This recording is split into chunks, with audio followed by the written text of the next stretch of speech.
What is bronchial artery embolization and when is it needed? Bronchial artery embolization is a procedure, rather a pinhole procedure, wherein we either insert a small cannulation, small catheter, either from our wrist or from the groin area, and we take these small catheters, small wires inside the small bronchial arteries, and we try to embolize, that is, we try to close the abnormal bronchial arteries. Generally in cases or in patients wherein we have massive or life-threatening hemoptysis.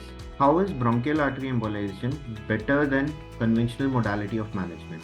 So, bronchial artery embolization is a procedure which we generally do in emergencies or in urgencies wherein the bleeding is massive and life-threatening. The conservative management is generally targeted as a long-term treatment because we need to treat the underlying lesion as well, underlying pathology as well, so that the patient does not have a recurrence of hemoptysis after bronchial artery embolization.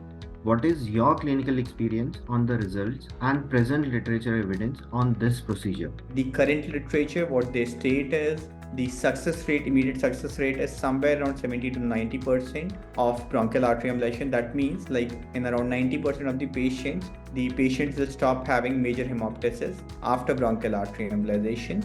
What is radial approach and how is it beneficial for the patient? So in radial approach, what we do is we target the radial artery just at the wrist and we insert small catheters from the radial artery.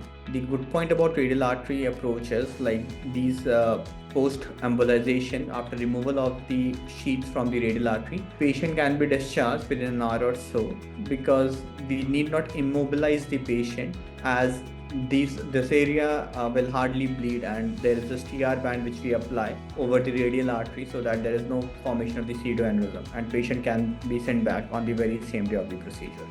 What is your message to the general physicians about managing the patients in their OPD presenting post-procedure? Diagnosing the disease, underlying disease, and managing it is very, very important. Since we live in India, then many a times these patients are of chronic tuberculosis with improper treatment.